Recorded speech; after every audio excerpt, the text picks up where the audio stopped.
साथियों, आप सभी लोगों का हमारे चैनल सौर्य करियर पढ़ने में बच्चों आप लोगों का बहुत बहुत स्वागत है। और आज की इस क्लास में हम लोग लेकर के चलने वाले हैं फिजिक्स। और फिजिक्स के अंतर्गत हम लोग लेकर के चलेंगे। हमने जैसा कि चालक पढ़ लिया है बच्चों, और हमने यहाँ से अर्धचालक पढ़ लिया है। और इसके बाद में जो हमारे पास में टॉपिक चलने वाला है वो आज चलने वाला है कि हमारे पास में अर्धचालक पदार्थ किसे कहा जाता है। तो पहले हम लोग ये समझते हैं कि अर्धचालक पदार्थ क्या होता है, इसको समझेंगे। चलिए, तो बिना देरी के बच्चों, यदि आपने पिछली क्लासों को नहीं पढ़ा है तो आपने पिछली क्लासों को पढ़ लेना है बहुत अच्छे से, क्योंकि सारी चीजें आपके समझ में आने लगेंगी। ठीक है, चलिए कुछ चीजों का हम लोग यहाँ से और देख के चलते हैं कि चालक पदार्थ क्या है, अचालक पदार्थ क्या होते हैं बच्चों, और अर्धचालक पदार्थ क्या होता है। आज का जो हमारे पास में नंबर है उसे हम लोग बोल करके चलेंगे कि अर्धचालक पदार्थ क्या होते हैं, ये कितने टाइप के निकल के चले जाते हैं। ध्यान से देख करके चलना कि अर्धचालक पदार्थ अपने पास में क्या है। तो हमने कहा कि पहले हम लोग ये समझ लेते हैं अर्धचालक पदार्थ जो अपने पास में आता है। अगर अर्धचालक पदार्थ की बात हम लोगों के सामने करके जाएगा कि अर्धचालक पदार्थ यार होते क्या हैं दुनिया के, तो हमने कहा कि जैसे आप लोगों ने कभी देख करके चला होगा कि अर्धचालक पदार्थ, देखो, तो यहां से हमारे पास में बच्चों चलने वाला है कि इसे हम लोग क्या बोल के चलेंगे, अर्धचालक पदार्थ। अब बताइए, जो अर्धचालक पदार्थ हमारे पास में होते हैं इसे हम लोग क्या बोलते हैं बच्चों, सेमी कंडक्टर बोलते हैं, सेमी कंडक्टर्स। अब जितने सेमी कंडक्टर्स हमारे पास में आते हैं, ये सेमी कंडक्टर्स मतलब क्या होगा, देखो, एक क्या होता है फाइनल, एक क्या होता है सेमीफाइनल। सेमीफाइनल का मतलब क्या होता है, बीच का होता है। सेमीफाइनल का मतलब क्या होगा, बीच का शब्द होता है, जहां पर बीच की चीजें के लिए आती हैं। हमने कहा कि यार क्या होगा, न तो वो लड़का है न तो लड़की है, कहें यार वो सेमी इंसान है। एक का मतलब क्या होगा, जैसे ही मेल से बना है सी मेल, वैसे हमारे पास में यहाँ पर आएगा। तो कह रहा है कि सेमी कंडक्टर क्या होते हैं, जब हमारे पास में बच्चों क्या हो जाएगा, एक चालक पदार्थ हो जाएगा। ध्यान से समझना, एक हमारे पास में चालक पदार्थ हो जाएगा, एक हमारे पास में क्या होता है, अचालक पदार्थ होता है। अब बताओ आप लोग, जब एक चालक पदार्थ हो जाएगा, एक अचालक पदार्थ हो जाएगा, तो कोई कोई पदार्थ तो वैसा हो जाएगा ना जो कि इन दोनों के बीच का गुण रखेगा। अब बीच का गुण रखेगा तो इसे हम लोग क्या बोलते हैं, अर्धचालक पदार्थ कहा जाएगा, जो इन दोनों के बीच की क्वालिटी। अच्छा, इसमें धारा का मान बहुत ज्यादा चलता है कि नहीं, इसमें धारा का मान चलता ही नहीं है, इसमें धारा नहीं चलती है, इसमें धारा फाड़ करके चलती है। ऐसे पदार्थ जिसमें धारा आंशिक रूप से चलती है, ऐसे पदार्थों को क्या कहा जाता है, अर्धचालक पदार्थ कहा जाता है। इसका मतलब ऐसे पदार्थ जिसमें धारा चालक से तो कम चलती है, लेकिन अचालक से ज्यादा चलती है, उसे क्या कहा जाता है, अर्धचालक पदार्थ कहा जाता है। अब अर्धचालक पदार्थ का मतलब क्या होगा, इसमें जो करंट होगा चालक से हमेशा कम करंट चलेगा अर्धचालक पदार्थों के अंदर। इसके अंतर्गत हमने कहा कि ऐसे पदार्थ जिसमें धारा चालक से क्या चले, कम चले, लेकिन अचालक से क्या चले, ज्यादा चले, उसे क्या कहा जाता है, अर्धचालक पदार्थ कहा जाएगा। जैसे कह रहा है कि हमारे पास में अगर देख करके चलोगे कभी आप लोग, इसमें कह रहा है कि एक्सेप्शन हमारे पास में तो कुछ नहीं है, बोरॉन अकेले दिया है। जैसे कह रहा है कि हमारे पास में अर्धचालक में क्या होगा, आप लोगों ने नाम सुना होगा बच्चों सिलिकॉन का, किसका नाम, सिलिकॉन का नाम सुना होगा। आप लोगों ने बच्चों यहां से जर्मेनियम का नाम सुना होगा, ठीक है, सिलिकॉन, जर्मेनियम, ये सारी चीजों का जो निर्माण हुआ है वो हमारे पास में किससे हुआ है, तो कह रहा है कि अर्धचालक पदार्थों से हुआ है। ऐसे पदार्थ जिसमें करंट, मतलब इसमें जो होता है, इसमें मुक्त इलेक्ट्रॉन जो होते हैं, इसमें मुक्त इलेक्ट्रॉनों के कारण धारा नहीं चलती है। कभी सोचो, अगर करंट केवल इलेक्ट्रॉन के कारण ही चले तो ऐसा संभव नहीं है, करंट कोटर के कारण भी चलता है। बच्चों, कोटर का मतलब क्या होता है, खाली स्थान। यह तो बोलना ऐसे पदार्थ जिसमें धारा कोटर के कारण प्रवाहित होती है, ऐसे पदार्थों को हम लोग क्या कहते हैं, अर्धचालक पदार्थ कहा जाएगा। तो अगर कभी आप लोगों के सामने निकाल के आएगा कि ऐसे पदार्थ जिसमें धारा कोटर के कारण चले, अगर कोटर के कारण धारा चलेगी तो उसे हम लोग क्या बोलते हैं, अर्धचालक पदार्थ कहा जाएगा। अर्धचालक है ना, तो इसको कह रहा है कि इसमें चालक का भी गुण पाया जाएगा, इसमें अचालक का भी गुण पाया जाएगा। मतलब ऐसा इंसान जिसमें लड़की और लड़का दोनों को गुण पाया जाए, उसे किन्नर कहा जाता है कि नहीं? अच्छा, कुछ कुछ लड़के होते हैं चलते, आजकल तो इंस्टाग्राम पर भरमार लगी है, इंस्टाग्राम पर आप देख करके देखो, शॉर्ट वीडियो में देख करके देखो, सभी लड़के लड़की बनना पसंद कर रहे हैं। ऐसा पता नहीं क्यों हो गया, भगवान को लड़कों से नफरत हो गई है। मतलब भगवान ने लड़का बना करके रखा है, अरे लड़कियों का काम है, उनको करने दो ना, तुम क्यों लड़की बनते हुए चले जा रहे हो? लेकिन नहीं, इनके डीएनए में वह घुसा हुआ है। आईब्रो बना लेंगे, लिपस्टिक लगा लेंगे, नेल्स बड़े बना लेंगे, ऐसे इसे करना शुरू कर देंगे। ओह माय गॉड तो बताओ, इनको ये पता नहीं किस कैसे डीएनए के पैदा हो गए हैं। समझ में रहना। तो ऐसे ऐसे इंसान होते हैं कि लड़के बन करके भगवान ने तुमको क्या बनाया यार, अपना गुण प्रदर्शित करो, लड़कियों वाला गुण प्रदर्शित कर रहे हो। तो इसका मतलब ये है कि हालांकि सबकी अपनी अपनी मर्जी है। तो चालक पदार्थ ऐसे पदार्थ जिसमें धारा चालक की अपेक्षा कम, अचालक की अपेक्षा बहुत ज्यादा चलती है, ऐसे पदार्थों को क्या कहते हैं? चालक पदार्थ कहा जाता है। और जब अर्धचालक में धारा तब चलेगी जब इनको गर्म किया जाएगा, ठंडा करने पर इनमें धारा नहीं चलेगी। जब इसको गर्म करेंगे तब इसमें परपरा करके करंट चलता है। तो 0 डिग्री केल्विन पर इसमें कोई करंट नहीं चलता है। जब इसको खूब गर्म किया जाएगा तब इसमें करंट चलती है। और हमने कहा कि अर्धचालक पदार्थों से जो मिल करके बनी होती है ना, अर्धचालक पदार्थों से हमारे पास में किस लिए अर्धचालक पदार्थ बनाया गया? आप लोगों ने सुना है टीवी की आईसी जल गई, सुना है कि नहीं? आप लोगों ने सुना है कि जब डीजे वाली मशीन होती है उसका डायोड खराब हो गया। तो जो लाइट वगैरह में डायोड होता है, डायोड, एलईडी टीवी, अच्छा बिना आईसी के टीवी बन सकती है? नहीं ना। उसका है अर्धचालक का इस्तेमाल किया गया है। बिना आईसी के टीवी, मोबाइल फोन वगैरह बन सकते हैं? कहें सर बिना आईसी के तो नहीं बन सकता है, नहीं चलेगा। इसका मतलब हमने कहा कि बिना कोई ऐसा उपकरण है जिसमें डायोड ना लगाया जाए, तो बिना डायोड के चीजें नहीं बन सकती हैं। तो इसका मतलब अर्धचालक का उपयोग क्या बनाने में इस्तेमाल किया जाता है? डायोड बनाने में इस्तेमाल किया जाएगा। अर्धचालक का उपयोग क्या बनाने में इस्तेमाल किया जाता है? आईसी बनाने में किया जाता है। तो आईसी में इसका इस्तेमाल होता है।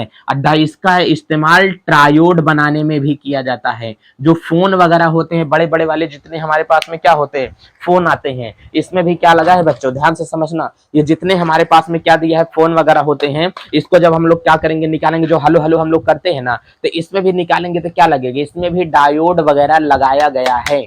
तो अगर डायोड है, इसमें आईसी वगैरह लगी है, तो इसका मतलब ये क्या होता है हमारे पास में, इसमें अर्धचालक का उपयोग किया गया। बिना अर्धचालक के भी चीजें नहीं बन सकती थी। तो अर्धचालक का उपयोग ही वहीं पर किया गया है जहां पर इलेक्ट्रॉनिक परिपथों को बनाना पड़ा। समझ में रहना। तो इलेक्ट्रॉनिक परिपथों को बनाने के लिए किसका प्रयोग किया जाता है? अर्धचालक। लैपटॉप नहीं बन पाता, मोबाइल नहीं बन पाते, टीवी नहीं बन पाता, यदि ये चीजें क्या ना होती, हमारे पास में डायोड नहीं होता। तो ठीक है बच्चों, चलिए एक बात तो हमारे पास में ये पड़ गई है, और देख करके हम लोग चलेंगे कि भाई हमारे पास में ये डायोड का गुण हमको बता दिए गए हैं। माइक बंद तो नहीं हुआ, नहीं तो हम बड़बड़ाते रह जाए फालतू में। चलिए अब हम लोग यहीं से एक और आगे देख करके चलते हैं। बाबू कह रहा है कि हमारे पास में क्या होगा, अर्धचालक पदार्थ हमने बता दिया, और ये हमारे पास में इसका नंबर कितना था? तीसरा नंबर था। अब तीसरा नंबर है तो यहीं से कह रहा है कि अगला हमारे पास में क्या हो जाएगा बच्चों, अगले पदार्थ को हम लोग बोलते हैं परावैद्युत पदार्थ। क्या बोला जाएगा बच्चों? अगर हम लोगों से बोलेगा कि परावैद्युत पदार्थ किसे कहा जाता है, इसमें धारा चल रही थी ना, तो परावैद्युत पदार्थ हमारे पास में क्या होते हैं? तो कह रहा है कि परावैद्युत पदार्थ ऐसे पदार्थ होते हैं कि हमेशा अचालक पदार्थ हो जाएगा। अगर कभी भी हम लोगों से बात जिक्र या करके चलेगा कि हमारे पास में परावैद्युत पदार्थ जितने भी होते हैं, इन सारे के सारे परावैद्युत पदार्थों को कहां पर रख दिया गया है? ठीक है, तो परावैद्युत पदार्थ कभी बच्चों आप लोग देखे होंगे, जैसे कागज आप लोग पढ़ते हो ना, तो जितने भी प्रकार के हमारे पास में कागज हैं, वो सारे के सारे हमारे पास में क्या होता है, परावैद्युत पदार्थ कहलाते हैं। अब आप लोगों ने एक चीज और पढ़ा होगा कि जैसे हमारे पास में परावैद्युत पदार्थ, तो एक का हम लोग यहाँ से नंबर 4 कर देते हैं, इसे हम लोग यहाँ से बोल देते हैं कि ये हमारे पास में क्या हो जाएगा, परावैद्युत पदार्थ इसे कहा जाता है। अब बच्चों अगर आप लोगों से कोई बोलेगा तो इसे हम लोग क्या बोलते हैं, डाई इलेक्ट्रिक बोलते हैं। अब बताओ डाई इलेक्ट्रिक का मतलब क्या हो? अब कह रहे कि डाई इलेक्ट्रिक पदार्थ हमारे पास में ऐसे पदार्थ होते हैं जिसके अंदर धारा ना चले। डाइलेक्ट्रिक पदार्थ ऐसे पदार्थ जिसके अंदर धारा ना चले, लेकिन जब उसको वैद्युत क्षेत्र में रख देते हैं तो धारा चलने लगती है। इस पदार्थ को क्या कहते हैं? हमने कहा कि जैसे तुम्हारी शादी पड़ जाए, हमको कहो कि सर ऐसा है आप डांस करेंगे, हमने कहा नहीं करेंगे। कहा यार डांस कर लेना, हमने कहा नहीं करेंगे बाबा। कहें सर जी डांस कर लेना, हमने कहा नहीं करेंगे डांस। लेकिन पता चले तुम्हारी शादी पड़ गई तो हम जाकर के डिच्चिक डिच्चिक डांस करने लगे। और जब हम वहां पर डांस करने लगे तो कहेंगे वाह बताओ आशुतोष डांस कि भगवान सर जी डांस करने लगे। हमने कहा हाँ भाई मैं डांस कर रहा हूँ, लेकिन मैंने तुम्हारे सामने नहीं बताया। तो ऐसा इंसान जो अकेले में ना नाचे लेकिन सबके सामने नाचे, वो क्या कहते हैं? अकेले में ना नाचे लेकिन सबके सामने नाचे, उसे क्या कहते हैं? परावैद्युत पदार्थ। जो दुईमुखी बात करे, दुईमुखी बात करने वाले इंसान को क्या कहते हैं? पराव्यक्ति इंसान कहा जाता है। वैसे परावैद्युत पदार्थ होगा अपने अंदर करंट ना चलाए लेकिन किसी से प्रेरित होकर के करंट चला दे, तो उसे क्या कहा जाता है? परावैद्युत पदार्थ कहा जाता है। तो कभी अगर आपसे जिक्र करेगा कि जो परावैद्युत पदार्थ होता है ये हमेशा कैसा पदार्थ होता है? अचालक पदार्थ होगा। कैसा होगा? परावैद्युत पदार्थ हमेशा कैसा होता है? अचालक पदार्थ होगा। तुम करंट चलाओगे, इसमें सोचो तार जोड़ दी तो जले, तो नहीं जलेगा। तो हमने कहा कि इसमें जैसे हमारे पास में एग्जाम्पल क्या क्या हो सकता है? हमने कहा कभी कागज को अगर तुम लोग लगाओगे तो यहाँ पर हमको बोलेगा ऐसे पदार्थ, बच्चों ध्यान से समझ करके चलना, क्या बोलेगा हमको? ऐसे पदार्थ जिसमें धारा का प्रवाह ना हो, ऐसे पदार्थ जिसमें धारा का प्रवाह ना हो, किंतु ऐसे पदार्थ जिसमें धारा का प्रवाह ना हो किंतु वैद्युत क्षेत्र में रखने पर, कह रहा है कि क्या होगा? किंतु वैद्युत क्षेत्र में रखने पर धार वैद्युत क्षेत्र में रखने पर वैद्युत का प्रवाह करते हैं। ध्यान से देखो, वैद्युत का प्रवाह करते हैं, ऐसे पदार्थों को क्या कहा जाता है? कह रहा है कि ऐसे पदार्थों को हमेशा परावैद्युत पदार्थ कहा जाता है, डाई इलेक्ट्रिक पदार्थ कहा, डाई इलेक्ट्रिक सब्सटेंस कहा जाता है। मतलब जैसे इसमें हमको कह रहा है कि कागज को अगर कभी आप लोग देखोगे तो कागज को अगर कभी आप लोग देखोगे तो कागज ऐसा नहीं है कि कागज के कारण करंट ना चले। पंखे वगैरह होते हैं उसमें विद्युत क्षेत्र ना बनाने के लिए कागज वगैरह को क्या किया जाता है? भर दिया जाएगा। तो इसमें हमेशा क्या होगा? अगर अकेली लाइट लगाओगे तो बल्ब कभी नहीं जलेगा, लेकिन इसकी विशेष स्थिति होती है कि कागज क्या होता है? जलने लगता है। तो यहाँ पर हमने कहा जैसे कि इसमें हमारे पास में क्या होता है? कागज हो जाता है, और इसमें हमारे पास में क्या होता है? अभ्रक हो जाता है। समझ में रहे ना? इसमें हमारे पास में क्या होता है? मोम हो जाती है, ना कि मोमबत्ती। मोम का मतलब एक गाढ़े पदार्थ को क्या कहते हैं? मोम कहा जाता है। शहद होती है उसका जो गाढ़ा गाढ़ा पदार्थ हो जाएगा, नीचे काठ जम जाती है, उसे मोम कहा जाता है। तेल होता है, तेल का भी नीचे काठ जम जाएगी तो वो मोम कहलाता है। पेट्रोलियम जब निकाला जाता है तो पेट्रोलियम गाढ़ा गाढ़ा लीजिए एकदम नाक जैसे पदार्थ होगा, एक का कहेंगे? मोम कहा जाता है। समझ में रहे ना? एक और जमा देंगे तो और ये जम जाता है, इसे क्या कहेंगे? मोम कहेंगे। कभी आप लोग शटर वगैरह खोलते हो, जैसे ग्रीस लगाते हो तो ग्रीस जम जाती है, वह वैसा मोम पदार्थ होता है। मोम का मतलब मोमबत्ती नहीं होता है। आप समझते हो कि मोम का मतलब मोमबत्ती हमेशा समझे ना, तो वो नहीं है बाबू, ये है मोम। तो इतनी सारी चीजें जो अपने पास में कहलाती हैं, इसे हम लोग बोलते हैं कि ये हमारे पास में क्या कहला देगा? तो कह रहा है कि ये चीजें हमारे पास में क्या है? कागज हो गया, अभ्रक हो गया, मोम हो गया, ये सारी चीजें अपने पास में कहला देंगी कि हमारे पास में ये यहां से क्या हो गया? डाई इलेक्ट्रिक पदार्थ कहलाता है।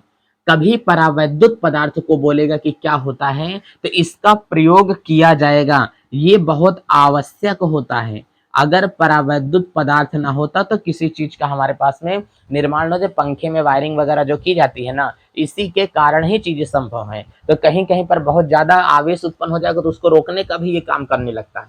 तो परावैद्युत पदार्थ जिसमें धारा ना चले लेकिन धारा के संपर्क में रख देते हैं तो करंट को चलने देगा, इसे क्या कहा जाता है? परावैद्युत पदार्थ कहा जाता है। बच्चों इतनी चीजों को ध्यान में रखें। और अब हमारा नेक्स्ट टाइम स्टार्ट हो रहा है कूलाम का नियम। अच्छे से सभी पदार्थों को दिमाग में रख लेते हैं, ठीक है? तो हमने कहा कि बाबू एक बार हम लोग वन शॉट देख लेते हैं सभी चीजों का कि हमारे पास में क्या बन करके जाएगा। चलो इधर तो हमारे पास में जगह है, इधर मैं यहाँ से आसानी से बता सकता हूँ। बच्चों कभी आप लोगों ने देखा होगा, पहला हमने कहा कि हमारे पास में जो पदार्थ होगा वो कौन सा पदार्थ कहलाएगा बच्चों? तो हमने कहा कि हमारे पास में जो पदार्थ है इसे हम लोग क्या बोलते हैं? चालक बोलते हैं। दूसरे वालों को क्या बोला जाएगा बाबू? अचालक पदार्थ बोला जाता है। तीसरे वाले को हम लोग क्या बोलते हैं बाबू? यहाँ से अर्धचालक पदार्थ कहा जाएगा। क्या बोलते हैं? अर्धचालक पदार्थ कहा जाएगा। और यहाँ से चौथे वाले को अगर हम लोग देख करके चलते हैं तो चौथा वाला हमारे पास में क्या कहलाता है? परावैद्युत पदार्थ कहलाएगा। अब आपको पता होगा कि परावैद्युत पदार्थ क्या होते हैं, किसे कहा जाएगा? जिस पदार्थ के अंदर करंट चल जाए, मुक्त इलेक्ट्रॉन पाए जाएं, उसे क्या कहा जाएगा? चालक पदार्थ। जिस पदार्थ के अंदर करंट ना चले उसे क्या कहा जाता है? अचालक पदार्थ। इसे वैद्युत रोधी पदार्थ भी कहते हैं। क्या कहते हैं? इसे वैद्युत रोधी पदार्थ भी कहा जाता है। ऐसा पदार्थ जिसमें करंट चालक से क्या हो? कम, अचालक से बहुत ज्यादा चले, उसे क्या कहा जाता है? अर्धचालक पदार्थ कहा जाता है। इसमें मैंने डॉट डॉट कर देता हूं, मतलब चालक से कम, अचालक से ज्यादा चलती है, इसे अर्धचालक कहते हैं। ऐसा पदार्थ जिसमें करंट ना चले लेकिन जब उसके क्षेत्र में रखा जाता है तो वैद्युत प्रभाव का अनुभव कर लेता है, इसे क्या कहा जाता है? परावैद्युत पदार्थ कहा जाता है। कहें सर चलिए ठीक है, सबसे बड़ा चालक क्या है? कहें सर पृथ्वी है। तो बच्चों इसका एग्जाम्पल आप लोग दिमाग में रखे रहना। और इसके बाद में नेक्स्ट वीडियो हमारे पास में चलने वाली है, वो नेक्स्ट वीडियो चलेगी कि कूलाम का नियम क्या होता है। बेहतरीन तरीके से समझ के चलें कि कूलाम का नियम किसे कहा जाता है। चलते हैं बच्चों, अपना ख्याल रखें, मस्त रहें, स्वस्थ रहें, अच्छे तरीके से जिंदगी बिताएं। जय भारत।